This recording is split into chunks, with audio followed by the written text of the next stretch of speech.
Why is salvation needed? Bakit kailangan po ba natin ng kaligtasan? Kailangan po ba natin ng kaligtasan?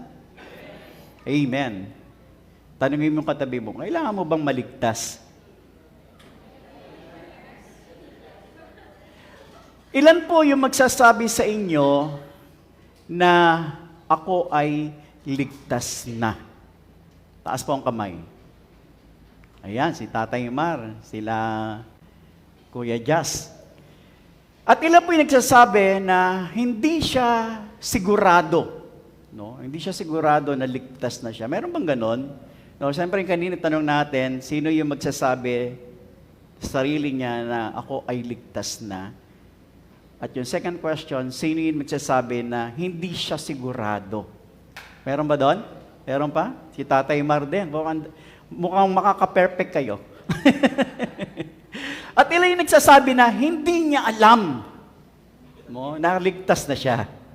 O si Tatay Mar uli. At ang panghuling tanong, sino nagsasabi na wala akong pakialam kung ako ba ay ligtas or hindi? I don't care.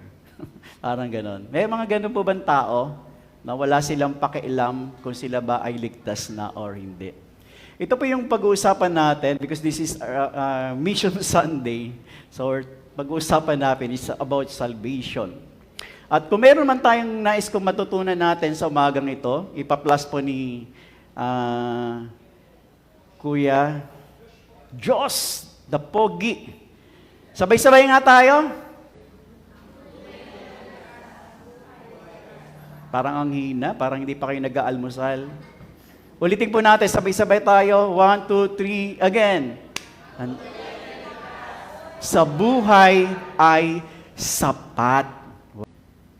Pag sinabing tunay na ligtas, ikaw ay nagkaroon ng personal na encounter kay Jesus and you accepted Him as your personal Lord and Savior. At kapag ikaw ay nakaranas ng tunay na kaligtasan galing kay Kristo, mayroon kang buhay na sapat. Amen po ba? Ang tunay na ligtas sa buhay o ang buhay ay sapat.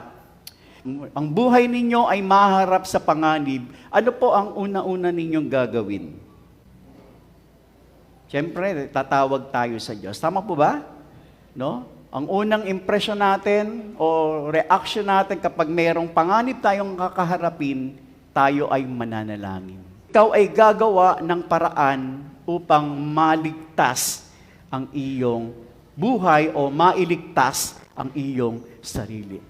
So, gaano po ba kahalaga na ikaw at ang pamilya mo ay ligtas? Mahalaga po ba? O gusto mo, hindi, ako lang. Kasi ayaw ng mga anak ko eh. Hindi, ako na lang. Mahalaga po ba na ikaw at ang pamilya mo, yung sambahayan mo ay ligtas? Mahalaga po na mula sa'yo, tatay ka, or nanay ka, o anak ka, from you, mahalaga na yung buong sambahayan mo, buong pamilya mo, miyembro ng pamilya, ay ligtas na kagaya mo. Or yung other side kasi ng kaligtasan is yung spiritual side. So, marahil kung wag muna tayo mag-focus sa spiritual side, kahit yung mga pang-araw-araw na buhay natin, lahat tayo, gugustuhin natin na tayo at ang ating pamilya ay palaging ligtas o laging nasa maayos ang kanilang mga buhay. Wala po sa atin ang mag-iisip, no? Na merong gustong mapahamak sa isa sa ating pong pamilya. Ang gusto natin, buong pamilya natin, sila ay nasa maayos na kalagayan o ligtas na buhay. The man in our story, he wanted to kill himself after he experienced yung pong, tawag dito, isang matinding trahedya na dumating sa buhay ng mamang ito.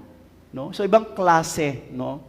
Na sa halip na iligtas niya yung kanyang sarili, mas pinili niya na tapusin, wakasan ang kanyang buhay para maligtas. Parang ganun parang yun din yung purpose niya para maligtas siya. Pero ang naisip niyang paraan para maligtas doon sa kapahamakan na pwede niya maranasan is to kill himself. Magpakamatay. Pero nabago yung direksyon ng buhay ng taong ito nung sumampalataya siya kay Jesus. Ako po yung naniniwala na tayong lahat na sumampalataya kay Jesus, nabago din ang direksyon ng ating buhay. Tama ba? Simula nang makilala mo si Kristo, simula nang makilala mo si Jesus, nagkaroon ng malaking pagbabago sa buhay mo o nagkaroon ng pagbabago sa direksyon ng ating mga buhay. Amen. Kaya napakahalaga po, mga magulang, kapatid, yung ginagawa natin, yung parte ng bawat isa, parte ng bawat tao na ginagamit ng Diyos o nagpapagamit upang ibahagi yung mabuting balita para sa iba. Amen po ba? Agree po ba kayo doon? Na ikaw mismo ay parte, naging bahagi ka ng mga taong nailapit mo, nadala mo sa Panginoon. Kaya ako po talagang doon sa mga nag-invite sa inyo o in-invite kayo dito pumunta sa simbahan, inayayahan kayo, magpasalamat ka. Mahal kayo ng taong yan. Tama ba? May concern sila sa'yo. Ako po talaga very thankful ako dun sa nag-invite sa akin before. In-invite ako, aatin daw kami ng birthday party. Sabi ko, wow, jackpot, ang daming pagkain. Birthday party, di sumama ako. Bata pa ako nun Siguro edad ko 14. Parang sige Casey. Casey, 14 years ka, di ba? Ayan, ganyang edad. Pero mas gwapo ka sa akin noon. Joke lang. Bata ako noon, sabi niya, atin tayo ng birthday party. So, tuwa ako, sabi ko, jackpot, atin ng birthday party. Nagulat ako pagdating doon sa birthday party. Hindi pala birthday party, Bible study. So, wala akong nagawa. Pero sabi ko, total, kahit na Bible study, may pagkain. Di ba, sino dito? Yes, kay Jerry, Sa probinsya, di ba? Pag may mga Bible study, after ng Bible study, may kainan. Nung una, yun yung motibo ko. Kaya ako umati ng Bible study kasi lahat ng Bible study atinan ko, after Bible study, may pagkain.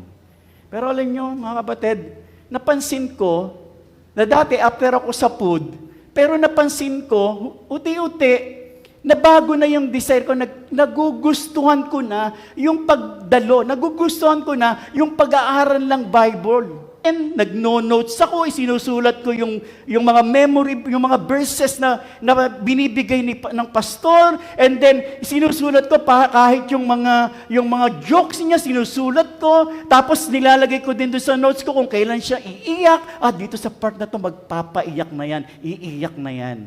Mga ganun, Talagang inaaral ko. Hanggang isang araw, pinag-aaralan ko how to preach, how to share the gospel.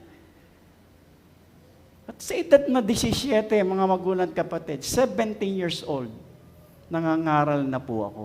Dahil meron po kami isang nanay, napakasigasig, kilala ni Kuya Jerry. Naabutan niyo Kuya Jerry? Nanay Miling. Ewan ko kung naabutan niyo. Sumalangit na ang kaluluwa ni nanay.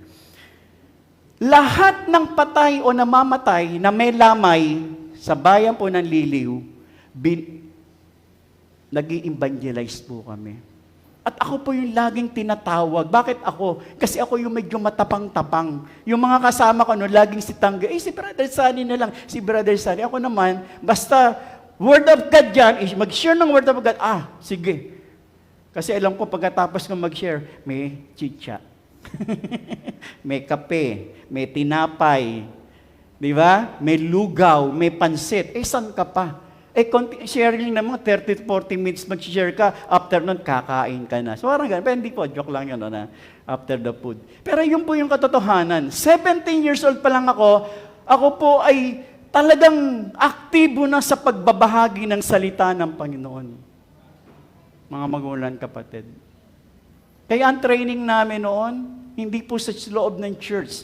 Ang training namin noon, outside the church, sa labas ng simbahan. Nagbabahagi ng salita ng Diyos, nag-share ng gospel doon sa mga tao, doon sa community. At ako po'y nagdi-desire, nananalangin. Itong mga kabataang ito, sa panahon ito, itong mga Gen Z, gamitin ng Panginoon sa panahon ito to share the gospel. Amen? Amen po ba? No? Na itong mga kabataan na to, si Casey, lahat ng Mickey, ayan si Mickey din to eh. No? Dumating yung time sa panahon ito, in their age, gamitin ng Panginoon, nag-share ng gospel ng Panginoon. Amen?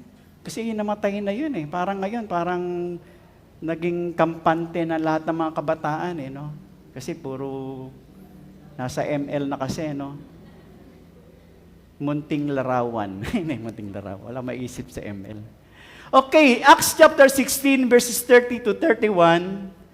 Then he brought them out and said, Sir, what must I do to be saved? And they said, no? Ang nagsasalita po dito si Apostle Paul, ang sabi ni Pablo, believe in the Lord Jesus, and you will be saved, you and your household. Tayo po'y manalangin, Panginoon, pagpalain mo ang talatang ito, O Diyos, manguna ka sa aming pong kalagitnaan, mangusap ka sa pangalan ni Jesus. Amen and amen. Ang tunay na ligtas, ang buhay ay sapat. So the main purpose po ng pangangaral ng mga disciples, ng mga apostol, nung panahon nila, is to share the gospel of salvation. Tama po ba? Yun yung pinaka-main point ng kanilang paghayo, yung kanilang paglalakbay, para maibahagi ang ebanghelyo ng kaligtasan sa lahat ng mga tao. At sinasabi na ang aklat ng mga gawa, the book of Acts, ay hindi lamang mga kwento o history ng mga disciples o ng mga alagad ni Kristo ng yung kanilang mga ginawa during their time, but this is our story, church. The book of Acts is our story that informs us, nagsasabi sa atin na tayo ay tinawag din to be a witnesses of Jesus. Amen? Tama po ba? Kung hindi po tayo gagalaw, kung hindi tayo magtatrabaho to become witness, saksi ni Kristo sa kanyang kamatayan doon sa krus, mamamatay po ang Kristyanismo. Kung bakit po nagpatuloy from the apostles, nagtuloy-tuloy hanggang makarating sa atin dahil naging faithful sa pangangaral yung mga taong sumunod sa mga apostol, sa pangangaral ng mga apostles. And in our time, in this time, sa panahong ito, kung tayong lahat ay titigil na mangaral at magbahagi ng ebanghelyo, mamamatay ang Kristyanismo. Time will come, wala na pong papasok sa simbahan. At ayaw po nating mangyari yun. Nandito na po matatapos sa henerasyong ito ang mga Kristiyano. Tama po ba? Amen po ba? Yun yung ating story. No? Yun yung sinasabi ng the book of Acts na tayo ay tinawag to be witnesses of what Jesus did on the cross. For what? For the salvation of many people. Ay, mga kapatid, ang pagmimisyon o pagbabahagi ng ebanghelyo o ng salita ng Diyos, wala pong magsasabi na ito ay madali. Agree po ba kayo? Sa naranasan ng mga disciple o ng mga apostol nung panahon nila, hindi po naging madali para sa kanila ang mangaral ng ebanghelyo. Because some of them nakaranas ng rejection, nakaranas ng opposition, nakaranas ng panganib sa buhay. Tama ba? Hindi naging madali. Naglakbay ng milya-milya. Tama ba? Eh ngayon nga, ang pag-share ng gospel, napakabilis na lang kasi may mga social media. Pwede tayong mag-post ng mga messages sa mga messenger or whatever, through internet. Pero sila, nagdalakbay sila ng maraming milya para lang makapagbahagi ng ebanghelyo. Tama ba yon? Pero mga magulang kapatid, kahit na para sa ating easy na lang ang mag-share ng gospel dahil may social media, pero hindi pa rin madali. Dahil sabi natin, maaaring makaranas tayo ng rejection, makaranas tayo ng opposition. Eh di ba ngayon maraming mga, especially mga Gen Z, di ba? Inaaway ang mga mangangaral. Inaaway yung mga nag-share ng gospel, lalo na kapag medyo nakakita sila ng taliwas doon sa sinasabi mo. Talagang matatrending ka. Tama ba? Alam ko, isa kayo sa mga joke lang. Diba? Pag meron kayo nakita medyo talagang grabe, trending. Diba? Kaya kamakailan lang, merong isang simbahan, no, isang pastora, talagang trending ang simbahan nila dahil doon sa kanilang sinabi o mga nabanggit through social media. Amen? Pero makikita natin, sa kabila ng may mga rejection, opposition, danger sa buhay ng mga disciples, makita natin dito yung katapatan ng Diyos, the promise na sabi ni Lord na, I will be with you always. Hindi tayo iiwan ng Diyos. Sasamahan tayo ng Panginoon sa ating pong pagbabahagi ng Ebanghelyo. So the book of Acts show us and inspire us to be brave, maging matapang and obedient to share the gospel. Sino dito ang mga matapang? Taas ang kamay ng mga matatapang. Ayan, si Tatay Mar. Talagang matapang na matapang magtaas ng kamay. Eh, kumusta yung iba? Roda, matapang ka? Ha? Shalom, matapang? Matapang, kumakain ng sili yan eh. Amen?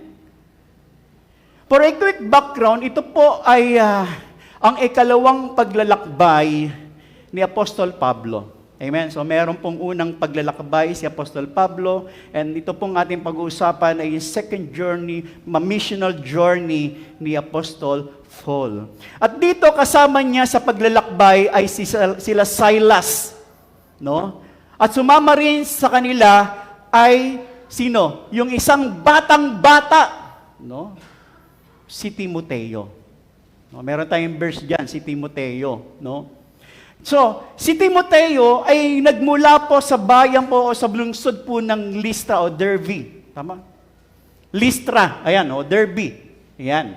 Diyan po siya nanirahan. Kasi, nung first nagkaroon ng persecution ng mga Kristiyano, nagdiaspora po ang mga Christian from Jerusalem, from Israel. Nangalat po sila at hanggang may mga nakarating sa iba't ibang lugar. Kaya yung mother ni Timoteo, si Eunice, ay isa pong Hudyo na masigasig na mananampalataya ni Kristo na napadpad po sa lugar po ng Turkiyo.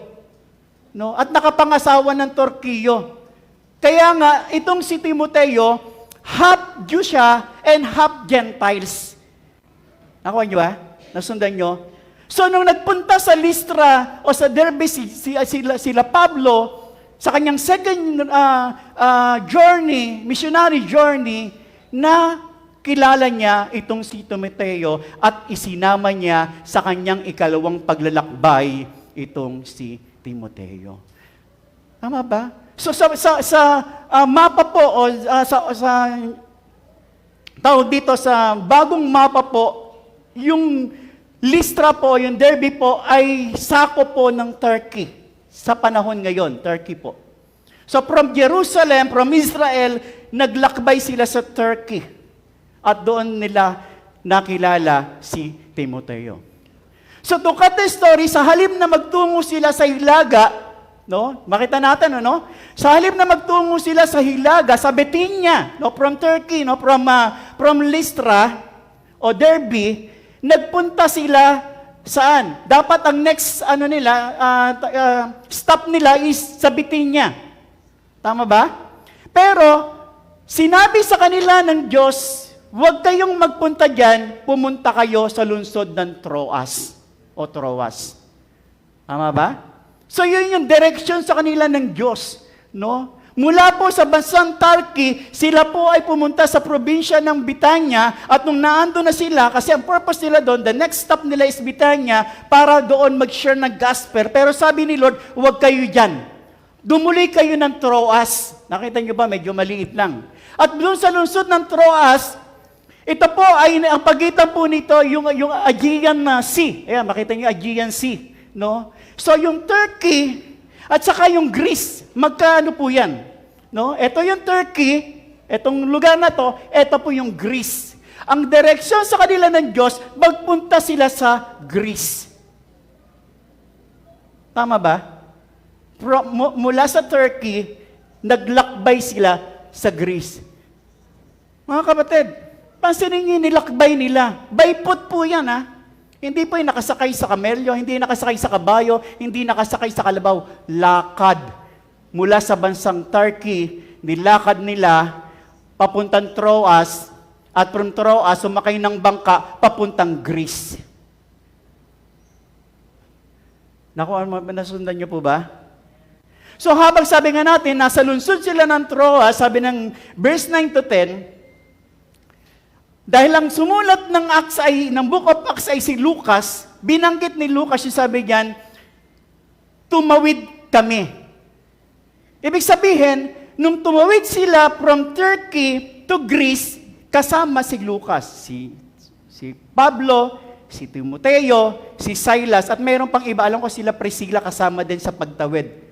From Turkey to Greece. No?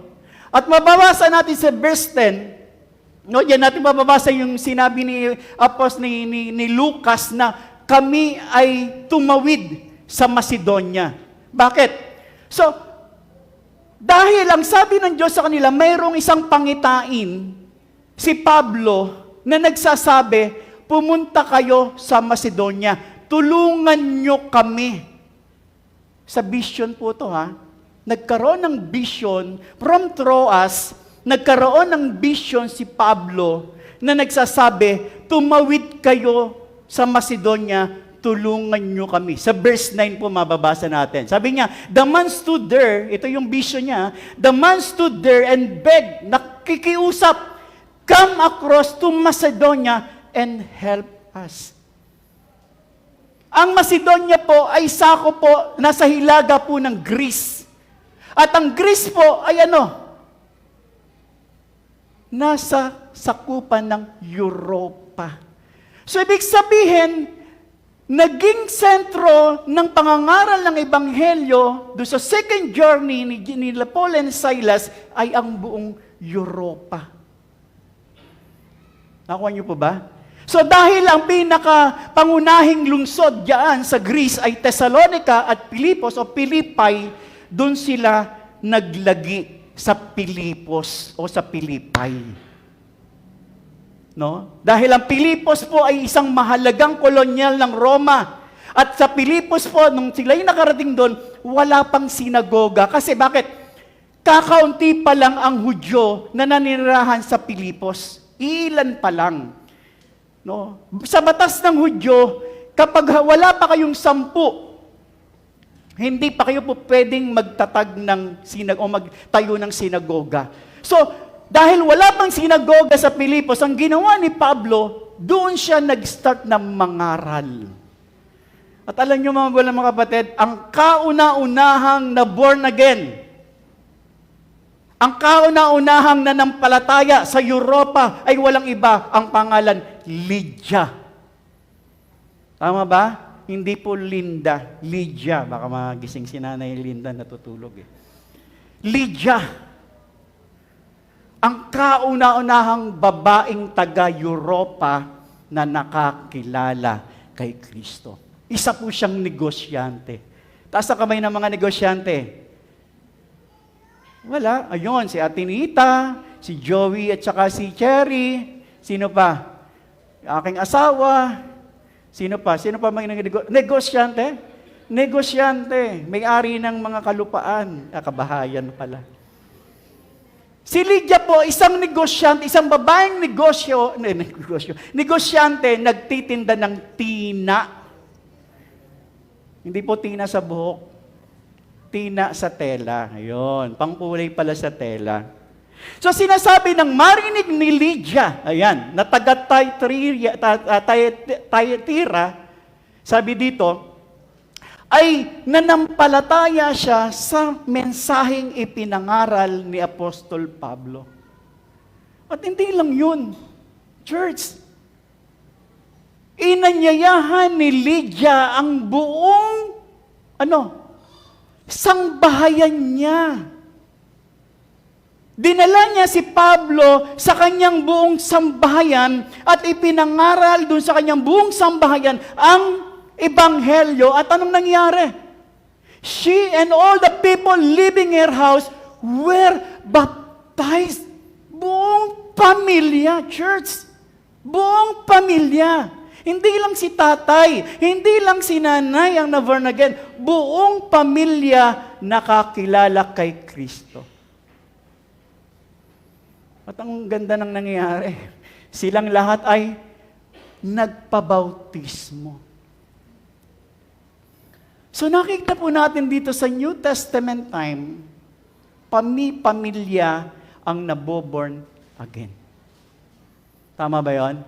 Pamilya ang lumalapit kay Kristo. Marahil nakakilala ang nanay, pagkatapos buong sambahayan makakakilala na. Unang makakakilala si tatay, buong sambahayan na makakakilala na. Kaya church, malaking hamon po ito sa ating challenge. Sa ating lahat ng mga narito, parents, father, mother, ang laki po ng challenge ito sa ating hamon. Dalhin po ninyo ang inyong mga anak sa simbahan. Tama po ba? Hindi po yung tayo lang na sigurado ka, ligtas ka na, masaya ka, save ka na. Huwag tayong maging kontento na ganun lang, na ikaw lang sa sambahayan mo. Bring your children. Dalhin mo ang iyong buong sambahayan kay Kristo. Huwag kang papayag na ikaw lang. Kundi ipanalangin mo, madalhin mo ang iyong buong sambahayan. Kaya palakpakan po natin lahat, buong pamilya nandito sila. Tapos palakpakan po natin ang Panginoon sa buhay nyo. Amen. Yun po yung disenyo ng Diyos during New Testament time. Alam ko, hindi nagbabago yun eh. Diba? Kaya natutuwa ako sa mag-asawa ni A, diba? Dati sila lang mag-asawa. Na dumadalo ng simbahan. Talaga ang disenyo nila, pati mga anak nila maisama. Gumawa ng paraan. Tama ba? Bumili ng tsedeng. O, diba? Kasama buong pamilya. May paraan eh. Hindi pwedeng sabihin natin malayo, kulang ang pamasahe, whatever. Kapag may paraan, may dahilan. Ay, hindi. Baliktad. Ha? Nakalimutan ko na yung paboritong niyan eh. Tama? Tama ba? Pag gusto, may paraan. That's right. Ako kahit yung bahay pa namin Santa Rosa, kaliliitan pa ng anak ko. 3 years old pa lang si Micah nun. From Santa Rosa, pumupunta kami dito. Nakamotor pa ako nun. Wala pa akong sasakyan. Nakamotor. Kaya kaming mag-ama, isang kulay namin eh. Negro. Pero araw-araw kami nagmumotor. No? Dalhin po natin ang ating pamilya sa simbahan. Tama ba? So let's continue. And verse 16. Sa lugar din ng Pilipos, same place.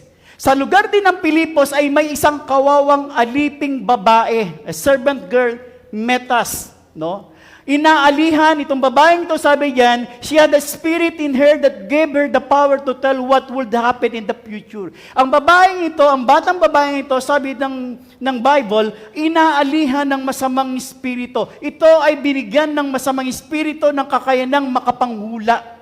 Kaya yung handler niya, tuwang-tuwa. Bakit? Pinagkakakitaan niya yung bata. Bakit? Kasi marami ang naniniwala na nakapanghuhula yung bata. That's why yung handler niya, yung manager niya, kumikita sa kanya sa panghuhula.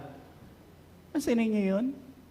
Kawawang alipin, batang-bata na alipin, ginawang pagkakaperahan ng kanyang amo. So habang naroon sila, si Pablo kasama sila Silas and Timothy, ang ginawa ng batang babae, sabi diyan, she started following Paul and the rest of us around. And ano ginagawa ng bata? She kept shouting. Diba? Habang naglalakad ang sila Pablo, patuloy na sumisigaw ang babae ito. At anong sinisigaw? Ang mga taong ito, tinuturo niya sila Apostol Pablo, ang mga taong ito, these men are servant of the highest God. They are telling you how you can save. Ang ganda ng mensahe actually, di ba? Na pinapahayag niya na itong mga taong ito, mga lalaking ito, sila Pablo, sila Silas, is the highest, sabi dito, servant of the highest God. At they are telling you how you can be saved. Ituturo nila sa inyo. Sasabihin nila sa inyo paano kayo maliligtas. At paulit-ulit po yung bata. So isigaw, siguro araw-araw, tuwing mag-share ng gospel ang itong sila Apostol Pablo, araw-araw sumusunod sa kanila yung bata, paulit-ulit at sinasabi, ito ay mga lingkod ng Diyos ng kataas-taasan at sila ay magtuturo sa inyo kung paano kayo maliligtas. Hanggang isang araw, nainis si Pablo. Nakulitan, alam niyo yun? At sinabi niya, inutos niya sa bata, iniutos ko sa iyo, sa pangalan ni Jesus o sa pangalan ni Kristo, lumabas ka sa babaeng yan. At noon din, iniwan ng masamang espiritu ang bata. To cut the story, nawala yung powers ng bata. Nawala yung kakayanan na makapanghula. Dahil nawala ang kakayanan makapanghula, nawala din yung negosyo ng kanyang amo. Tama ba? Nawala na yung pagkakakitaan. Tama ba yon? No? And then anong ginawa? Dahil nawala na yung kakayanan ng panghula, nawala na yung pagkakakitaan ng kanyang amo, verse 20 and 21, ano makikita natin dyan? Dahil sa galit nung amo, nung bata, sa ginawa ni Pablo, ni Silas, gumawa sila ng issue. Tama ba? Gumawa sila ng issue, sabi diyan, they brought Paul and Silas before the Roman officials and said, these men, no, itong mga lalaking Hudyong ito, ay nagtuturo, sabi diyan, ng ibang aral o ng ibang kaugalian, labag saan? Sa kaugalian ng Romano. Bawal yun eh. Bawal sa batas ng mga imperyo ng Roma, bawal mangaral ng kakaibang turo o banyagang turo o reliyon sa mamamayang Romano. Pero alam niyo ba si Pablo ay isa ring mamamayang Romano? Pero hindi niya napaka-humble ng taong ito. Hindi niya sinabi na siya din ay isang Romano. No? Pero sabi ng babae, itong mga Hudyong ito ay nagtuturo ng iba na mga aral. At ito ay labag sa kanilang batas o imperyo ng Roma. So nangyari, nagalit itong mga tao. Ang ginawa, sabi nga dyan, kinaladkad nila sa harap sa liwasang bayan si Pablo at si Silas kanilang hinubaran ng damit at pagkatapos, pinahagupit. Tama ba? The whole crowd turned against Paul and Silas. The officials tore the clothes of both men and order what? That they be beaten with rods. Pinahagupit, pinapalo, tinanggal ang damit, pinalo ng ilang beses sa likod hanggang sa magkasugat-sugat. At hindi lamang sila pinalo. Dinala sila sa loob ng bilangguan na nakapangaw ang kanilang mga paa. Pag sinabing nakapangaw, ito po ay isang mabigat na kahoy na nilagyan ng 2 butas para ipasok doon ang mga paa. Kaya sa mga preso na kagaya nila Pablo, hindi po madali yung kanilang kondisyon sa loob ng bilangguan na ikaw ay puno ng sugat, dumudugo ang sugat sa likod dahil ikaw ay pinalo ng paulit-ulit, and then nakahiwalay pa, nakabuka ka pa ang paa mo, hindi komportable ang kalagayan mo nung mga panahon na yon sa loob ng bilangguan. Kaya para sa kila Pablo at Silas, napakahirap ng kanila pong kalagayan. Hindi komportable ang kanilang kalagayan sa loob ng bilangguan. Tama ba? Siguro kung tayo ang nasa kalagayan nila, magre-reklamo tayo. Tama ba? Magre-reklamo tayo kasi bakit? Wala naman silang ginawang krimen. Wala naman silang ginawang masama. Ang layunin lang nila kung bakit sila nasa Pilipos ay para mangaral ng Ebanghelyo ni Kristo. Pero nangyari, sila ay nabilanggo, sila ay pinapalo, sila ay pinarusahan sa isang bagay na hindi naman nila ginawa. Ang tanong, mga magulang at kapatid, napakamahal po ba ng kaligtasan? Napakamahal po ba ng kaligtasan? Ano po yung sagot? Mahal po ba ang kaligtasan? Hindi. Ang salvation, ang kaligtasan, libre. Tama ba yon? Kayo po ba'y siningil nung kayo po inaligtas? Hindi. Ang kaligtasan ay libreng ibinibigay ng Diyos sa atin.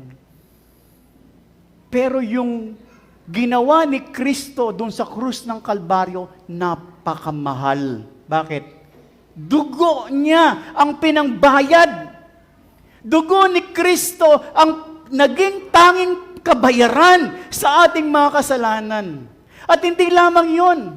Yung mga taong naghatid ng mensahe, yung mga misyonerong naghatid ng mensahe hanggang sa makarating sa atin, naglakbay ng milya-milyang paglalakbay, nakaranas ng kahirapan, nakaranas na magbuwis ng buhay, and so on, para lang maihatid ang mensahe ng kaligtasan sa atin.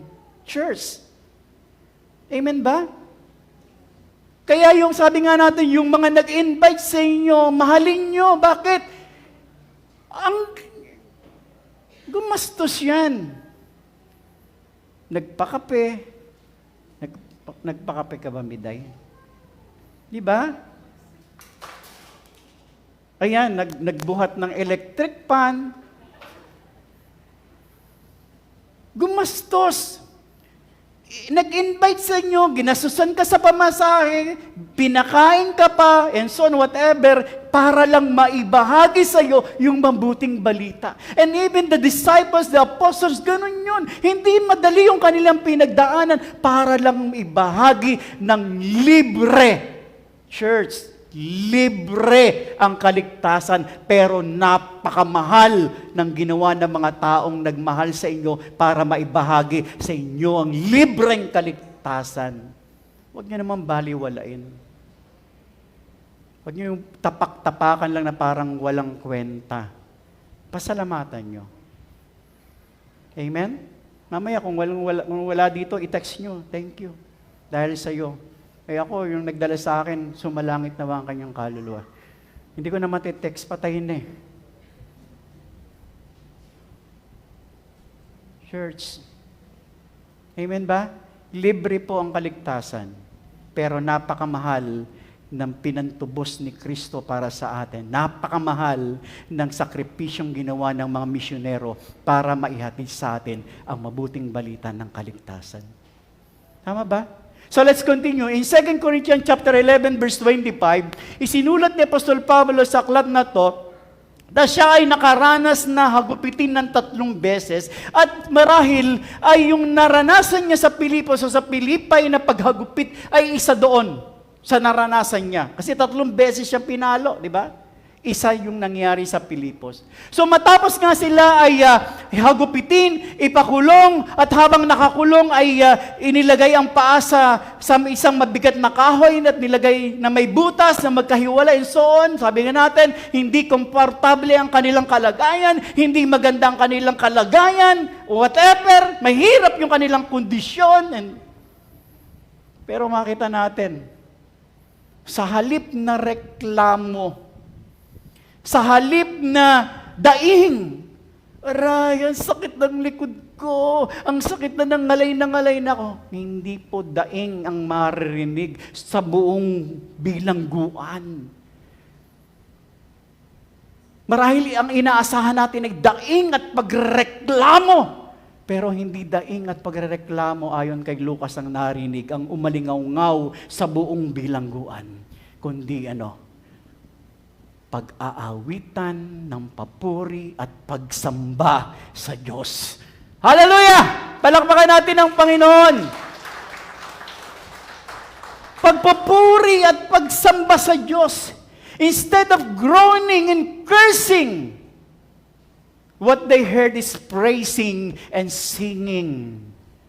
Yung mga preso, nakasama nila, nagising sa pag-aawitan ng dalawang ito ni Pablo at ni Silas, na in-expect nila ay reklamo at daing ang maririnig nila. Ang nagulat sila, nagtataka sila, bakit ganon?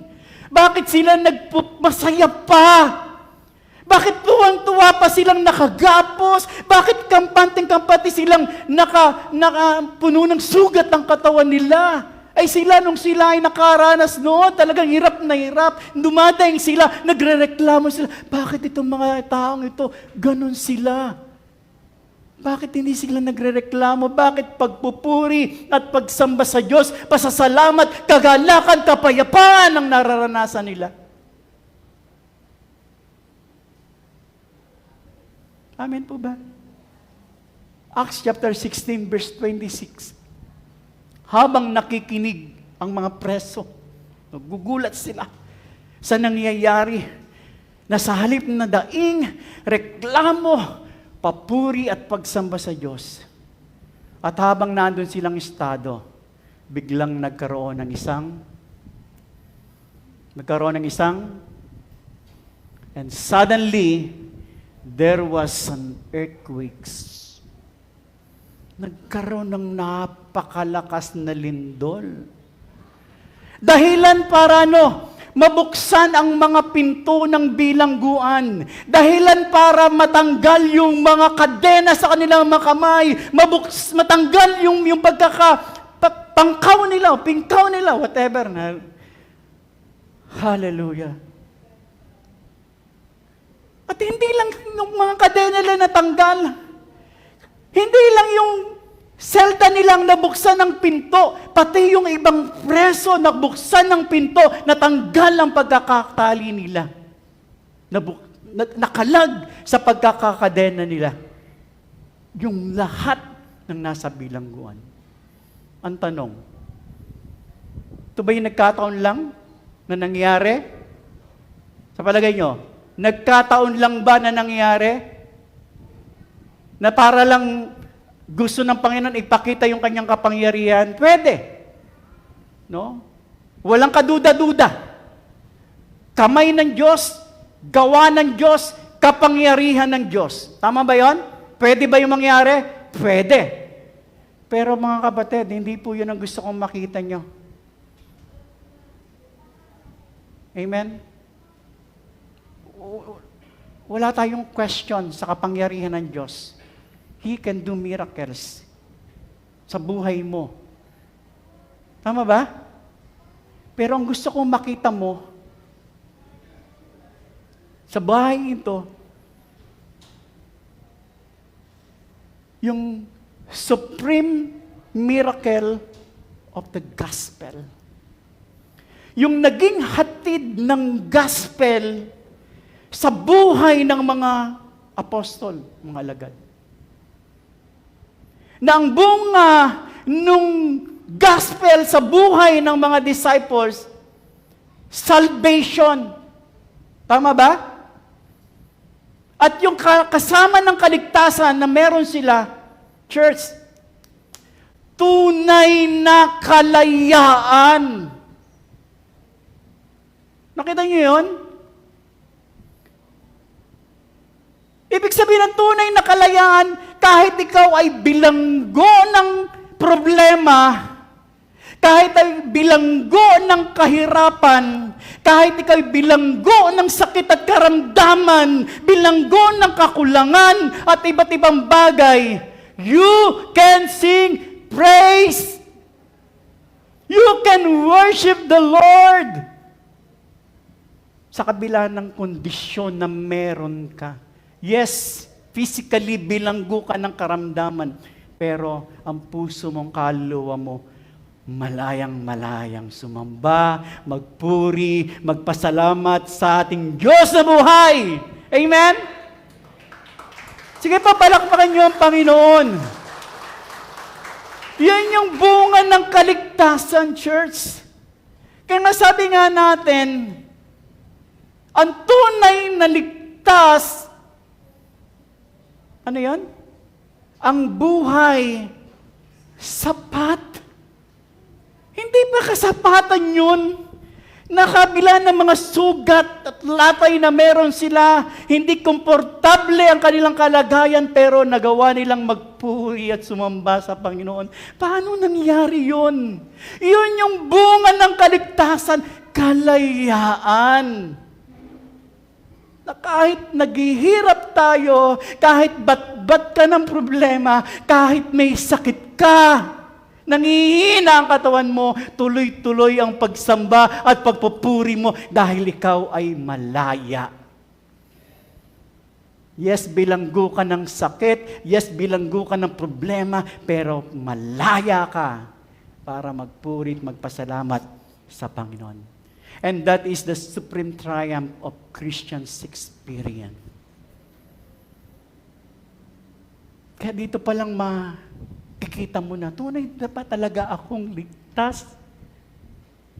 Maku-question mo sarili mo. Mapag-aaralan mo, talaga ba ako'y ligtas? O nagliligtas-ligtasan lang ako? Masusubukan po yan pag nandun kayo sa sitwasyon na napakabigat. Pag nagawa ninyong purihin at sambahin ng Panginoon despite of your situation, tunay kang ligtas. Amen? Dahil yung bunga ng kaligtasan, kalayaan, kapayapaan, kagalakan. Diba? Nung sinabi ni Pablo, rejoice, in the Lord always rejoice, nasan ba siya? Nakabilanggo. Nakatali ang mga paa, nakatali ang mga kamay. Pero sabi niya, rejoice in the Lord always. Rejoice.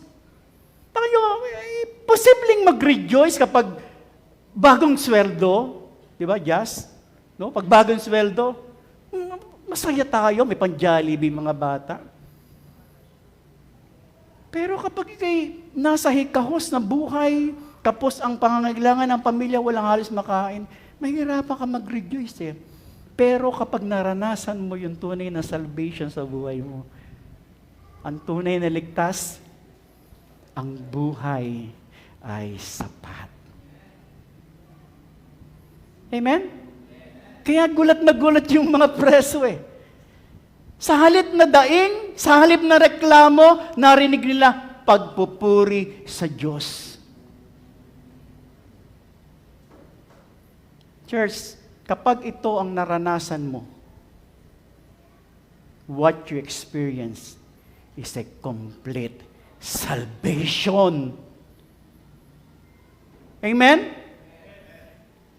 Ang salvation po, hindi lang naman pupunta sa langit eh. Kasi akala natin, punta lang sa langit. Sana kung gano'n na nga lang, punta lang sa langit, tapos na. Sana after kong i-accept si Christ as my personal Savior, sa langit na ako. Ay, hindi! After mong tanggapin si Kristo, after mong magkaroon ng relasyon sa Diyos, tuloy-tuloy ang buhay. Hindi naman puro bed of roses yan eh. Ang daming sufferings, ang daming struggles, ang daming problema and so on. Pero kung tunay kang ligtas, kahit na ikaw ay nasa bed of roses, hallelujah, praise the Lord. Amen po ba? Amen? Because you have a perfect peace, you have a perfect joy in the Lord. So what happened after the earthquake? In verse 27, dahil sa malakas na lindol, nagising sino? Yung natutulog. Siyempre, alam ka naman yung gising ay mga gising. Sino yung natutulog? Yung bantay na walang pakialam. Di ba kaya ka nga ginawang bantay, gwardiya, para bantayan ng mga preso? Nangyari, hindi nagbantay, natulog. Nagkaroon ng lindol. Di ba? Sabi nga, magbiro ka na sa lasing, wag lang saan? Sa bagong gising. Agulat siya, lumindol, and then nakita niya, bukas na lahat ng pinto. Wala nang mga nakagapos. Tapos ang buhay. Negligence, kapabayaan, nakatakas ang bilanggo, ang kapalit kamatayan. Anong ginawa niya? Ginugot ang itak at papatayin ang sarili. Buti na lang si Pablo nandun. Sabi niya, huwag mong gawin yan. Huwag mong kitilin ang buhay mo. Andito pa kami. Could you imagine? Walang tumakas na mga preso. Ang pag-aakala ng bantay ay nagtakasan ng mga preso. Dahil madilim, kasi gabi nangyari eh. Nag-brown out. Brown out ba nun? May brown out ba nun? Wala pa namang Meralco, wala pa namang kuryente. Dahil lumindol, nagbagsakan yung mga sulo, dumilim, hindi niya nakita yung mga preso nasa kasama ni Pablo, nangangaral si Pablo. Marahil ganun, ano? At tapos nakita ni Pablo, nagpapakamatay. Uy, sandali, huwag mong gawin yan. Andito pa kaming lahat. Woo! Kompleto. Walang tumakas. So to cut the story, sa takot na maparusahan nung gwardiya, nung bantay, kung bakit niya gusto magpakamatay, kasi ang parusa ng kapabayaan, kamatayan. So gusto rin niyang unahan. Makatakas dun sa sitwasyon niya. Pero sabi ni Pablo, huwag mong gawin yan. Narito pa kaming lahat. Verse 29 and 30, sabi diyan, pagkalapit ng bantay, kila Pablo, anong ginawa? Ano ginawa? Shaking with fear, fell down in front of Paul and Silas. Dahil hindi pa siya makaget over dun sa nangyari, nakakala niya nakatakas sa mga preso, nanginginig siya sa takot. Hindi niya alam ang gagawin. At ang ginawa niya, he fell down in front of Paul and Silas. Pang sabi niya, mga Ginoo, ano ang dapat kong gawin para maligtas? Wow. Sabi ng ibang mga scholar, nabigla lang dahil nasa panic attack. Hindi eh. Kasi kumpleto pa yung preso eh. Andun pa yung mga preso, walang nakatakas para magkaroon siya ng panic attack. Pero ang galing eh, no? Ang ganda ng kanyang tanong. Nang una, wala siyang pakialam. Magkantahan kayo dyan. Parang mga baliw. Okay lang ako dito. Nagkaroon ng interest. What must I do to be saved? Gusto ko rin maging born again. Gusto ko rin sumamba kagaya ng ginagawa mong pagsamba. Ang ganda ng tanong. Tama ba? Anong sagot? Believe in the Lord Jesus and you will be saved. You and all who live in your house. Amen? Amen po ba? Mga kapatid, tayo din, mahalaga na maunawaan natin, kagaya na na-experience ng lalaking ito, maunawaan din natin na ang sagot at solusyon ay hindi po yung pagpapakamatay. Nakagaya ng naisip ng lalaki na ang sagot sa problema, ang sagot sa kakulangan, ang sagot sa karamdaman, ang sagot sa kakapusan, si Kristo. Amen? Kaya doon po sa mga kapatid namin, nangungusap ako under child support. Hindi po tayo mag-focus dun sa konting tulong na naibibigay ng child support. Ang gusto po namin makilala nyo si Jesus sa buhay nyo. Amen po ba? So palakpakan po natin yung mga binubuo na mga child support, mga nanay na naandito. Alam ko po, maliit lang yung tulong na naibibigay sa inyo ng simbahan o ng child support. Pero ang gusto po namin na higit na makita nyo, hindi yung maliit na tulong, kundi yung sagot, yung totoong sagot at solusyon sa problema nyo, sa pagpapaaral sa anak nyo. Si Jesus ang solusyon. Si Jesus ang katugunan. Amen? Sir, what must I do to be saved? Paul answered, believe in the Lord Jesus and you will be saved, you and your household. The word salvation, sinasabi na this is more than 170 times na binanggit yung salitang salvation. Kadalasan yung salvation, ginagamit yan sa pagligtas ng ating sarili sa panganib. Pero karamihan na ginamit ng Bible, ng salitang salvation, kaligtasan sa ating mga kasalanan. Kaligtasan ng ating kaluluwa doon sa tiyak na kapahamakan, doon sa itinatawag na eternal judgment. Romans chapter 3 verse 10, and as it is written, none is righteous, no, not one. Lahat tayo sinners. Romans 3 verse 23, dalihan ko na lang po, for all have sinned and fall short of the glory of God. Walang nakaabot sa standard ng Diyos. Lahat tayo kapos. At dahil ang tao ay makasalanan, ito ang magdadala sa atin sa eternal judgment ni Lord. But praise God, John chapter 3 verse 16 says, for God so loved the world, that He gave His only Son, that whoever believes, lahat ng maniniwala, lahat ng sasampalataya in Him. Sino yung in Him? Si Jesus should not perish but have everlasting life. Paano maliligtas? Paul answered again, believe in the Lord Jesus and you will be saved, you and your household. At pagtatapos, matapos maipahayag yung mabuting balita sa bantay, ang buong sambahayan ng bantay na to na born again at nagpabautismo kila Pablo and Silas. What is the big idea? Ang tunay na ligtas, sabay-sabay tayo, ang tunay na ligtas, again, ang tunay na ligtas, ang buhay ay sapat.